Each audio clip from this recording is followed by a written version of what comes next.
Types of errors. So errors क्या होती हैं, जब हम प्रोग्राम को एग्जीक्यूट करते हैं तो हमारे सामने जो गलती आती है या प्रॉब्लम आती है, तो इन सब चीज़ों को हम एरर्स बोलते हैं, और इन एरर्स को हम बग्स भी बोलते हैं। और जब इन बग्स या एरर को हम ठीक कर देते हैं, उस चीज़ को हम डिबगिंग बोलते हैं। तो यहाँ पे मेनली 3 टाइप्स ऑफ एरर्स हैं: syntax error, run time error और logical error. So syntax error क्या होती है? Syntax error done when a programmer does not follows the set of rules define for the syntax of C language. Syntax error तब आती है जब एक programmer जो है वो सिंटैक्स के रूल को फॉलो नहीं करता है, या फिर कोई स्पेलिंग मिस्टेक कर देता है प्रोग्राम में, तो भी हमारे सामने सिंटैक्स एरर आती है। इसका एग्जांपल है मिसिंग सेमी कोलन। जब हम प्रोग्राम में सेमी कोलन को नहीं लिखते हैं तो भी हमारे सामने सिंटैक्स एरर आती है। मिसिंग पैरेंथेसिस, जब हम प्रोग्राम में पैरेंथेसिस को नहीं लगाते हैं तो भी हमारे सामने सिंटैक्स एरर आती है। Assigning value to a variable without declaring it, जब हम वेरिएबल को बिना किसी डिक्लेरेशन से उसको डिफाइन कर देते हैं या असाइन कर देते हैं तो हमारे सामने सिंटैक्स एरर आती है। तो यहाँ पे प्रोग्राम है मेन से, हमने उसको शुरू किया है, बैर इक्वल टू 5, आगे हमने सेमीकोलन लगाया है और नीचे प्रिंट एफ से हमने इसको जो है वो प्रिंट कर दिया है। तो यहाँ पे बैर जो हमने लिखा है उसको हमने डिक्लेयर नहीं किया है।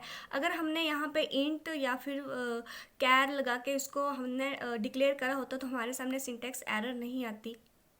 तो इस चीज़ से हमारे सामने सिंटैक्स एरर आएगी जब हम किसी भी वेरिएबल को डिक्लेयर नहीं करेंगे। सेकेंड है हमारा run time error. Errors that occur during the execution of a program are called run time errors. ये एक ऐसी एरर होती हैं जो जब हम प्रोग्राम को एग्जीक्यूट करते हैं तो हमारे सामने आती है। एग्जाम्पल है dividing a number by zero.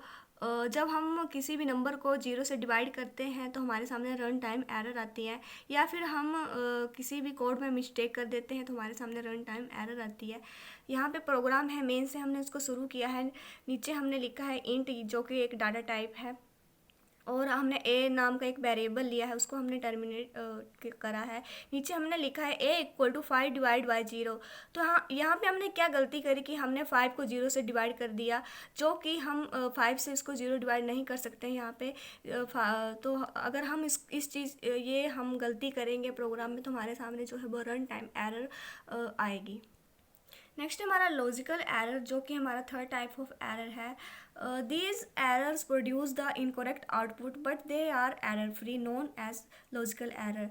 ये एक ऐसी एरर होती हैं जो कि इनकरेक्ट आउटपुट हमें देती है, पर इसका जो है वो प्रोग्राम एरर फ्री होता है। तो ऐसी एरर को हम लॉजिकल एरर बोलते हैं। जब ये एरर तभी भी आती हैं जब हम एल्गोरिथम को सही ढंग से फॉलो नहीं करते हैं या उसको हम गलत लिख देते हैं। मतलब एल्गोरिथम को हम सही ढंग से फॉलो नहीं कर पाने से लॉजिकल एरर हमारे सामने आ जाती है। या फिर हम स्टेटमेंट में कोई गलती कर देते हैं तो भी हमारे सामने जो है वो लॉजिकल एरर आ जाती है। तो यहाँ पे एग्जांपल है, ये मैंने लिखा है मेन से शुरू करा है इसको, इंट सम इक्वल टू 0, आगे मैंने सेमीकोलन लगाया है इंट के इक्वल टू 1, और इसको भी सेमीकोलन से इसको टर्मिनेट करा है। नीचे मैंने फॉर लूप लगाई है, तो यहाँ पे जो फॉर लूप को एंड करा है वो मैंने सेमीकोलन से एंड करा है, जो कि गलत है। तो यहाँ पे जो है वो लॉजिकल एरर शो हो जाएगी जब हम इस प्रोग्राम को एग्जीक्यूट करेंगे। तो ये हमारी 3 टाइप्स ऑफ एरर थी, जो कि जब हम प्रोग्राम को लिखते हैं तो हमें ये ध्यान रखनी चाहिए कि इन सभी गलतियों को हम नहीं करें।